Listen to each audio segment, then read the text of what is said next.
Good morning and welcome to Peace Out, where we are all learning together to peace out. Maybe we're all still looking for that button to push and just haven't found it yet, right? That's okay.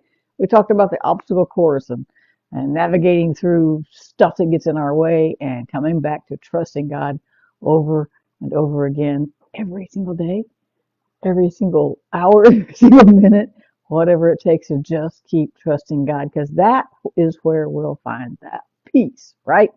This week, we are talking about people who thought they were smarter than God. We've talked about some pretty good characters, and I'm going to go back to a really familiar one this morning. I'm going to go back to Jonah. I love the story of Jonah. Maybe it's because he's a prophet and I can identify with that part of him just a little bit. I don't know, or maybe a whole lot. I don't know. Maybe I identify with the running part. I don't know, but Jonah is such a familiar passage, and we've used it so many times. And it's one of those stories like David and Goliath that even the world talks about Jonah and uses it for analogies and things like that, right? That everybody knows about Jonah, just about, even if you don't haven't ever gone to Sunday school, most people know about Jonah, right? But I'm thinking about Jonah, and God tells him to go to Nineveh and preach to them and ask them to repent and to return to God. That's always the point, is that God always wants us to just come back to Him. That's really quite simple, you know. He just wants us to come back to Him. And so He was sending Jonah to Nineveh, and Jonah did not want to go. And so Jonah runs the other way. He gets in a boat going the opposite direction to Tarshish. Now, I'm trying to think about that, and I'm like, where did he think he was going to go? Did he think he could really go somewhere that God couldn't see him? Did he think he could go somewhere that God couldn't find him? Was this just he was putting actions to his in his brain? He's saying, no, God, I'm not going to do this. So he put actions to it. He's just running as far as he can away from Nineveh, because that's where God told him to go. God said, go this way. So he went that way. And he was just like, I'm not going to do it. Did he think God couldn't see him? Did he think he was going to go someplace that God couldn't find him? You know, it's amazing to me to think that he even ran. So he gets in the boat, big storm comes, and they cast lots, and they realize the storm is his fault. Weird parts to the story that we may never get, right? But this was the very first story of calming the waters, calming a storm, right? We talk about the two stories in the Gospels where Jesus calmed the waters and calmed the storms, but he actually calmed the storm in this way. This is really the first one. They threw Jonah overboard, and the storm stopped immediately. Then it says God prepared. The Lord had appointed. This is the New American Standard, I think. In verse 17, it said, "And the Lord appointed a great fish."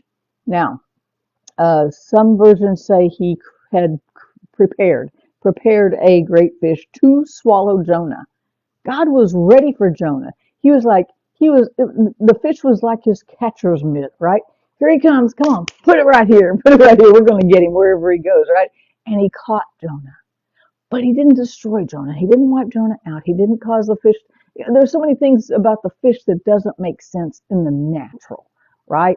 We know we call it a whale, but if it's a whale, it can't swallow a human. So the neck and and they're not even carnivores. They eat plankton, most of them. Now, some of them, the great white, some of those, but those aren't big enough to swallow a human being whole, right? So it says God prepared the fish. It was another one of those little miracles that maybe we won't ever get, right?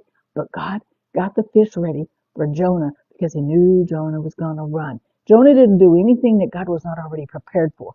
God did not go, where's Jonah going? Somebody get a GPS tracker on him and find out where he's going. Where does he think? Where does he go? Which way is he going? Where do you think he's going to go? No, God knew before he said go to Nineveh that Jonah was going to go to Tarshish. He already knew. So he prepared in advance the fish to swallow Jonah. And it was a special fish because fish don't eat people. That's a good thing, right?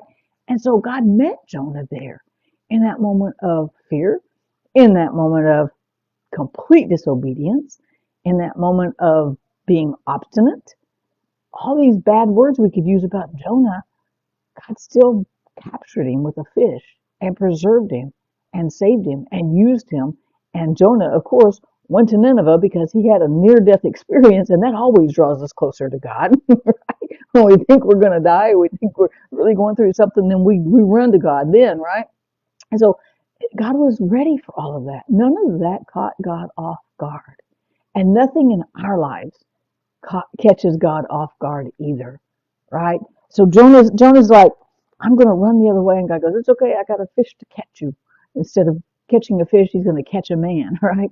And so God, even though Jonah thought he was smarter than God, and he thought he had a really good plan to just get away from God, where maybe he thought God couldn't see him, maybe he thought God wouldn't say anything else, maybe he could just go away, and all this what God wanted him to do would just go away too, it would fade into the past, right? I don't know what Jonah was thinking, but I know he wasn't smarter than God. And I look at God just working intricately in this story. I look at God just going, it's okay, Jonah, I still got you.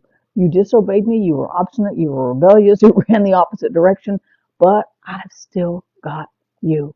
And in Jonah, it says Jonah sat there 3 days. Did it take him 3 days to come up with a prayer? Here he knows he's run from God. Here he knows God saved him, even in his rebellious state. Did it take him 3 days to go, okay, God, I know you've heard me. I know you're with me.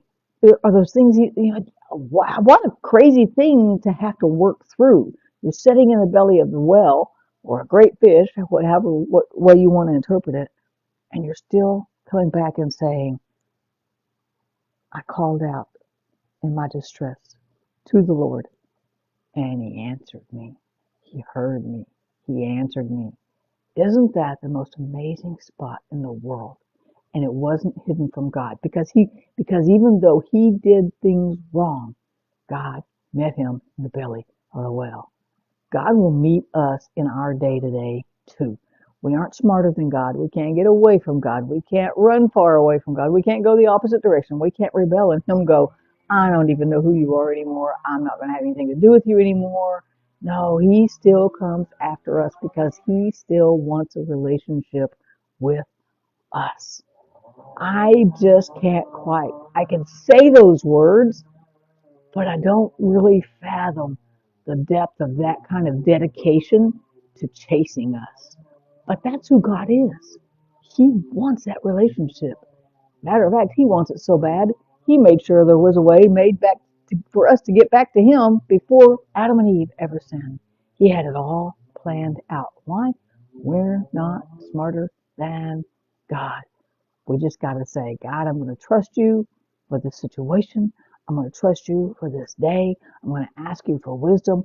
And I'm just going to peace out because I know if you can capture Jonah and keep him safe in the belly of a well, then you can capture me and keep me safe in the belly of my problems and situations too. That means we can just trust him for one more day and peace out. So peace out, you guys. Have a great day. We are not smarter than God. I'll see you again tomorrow.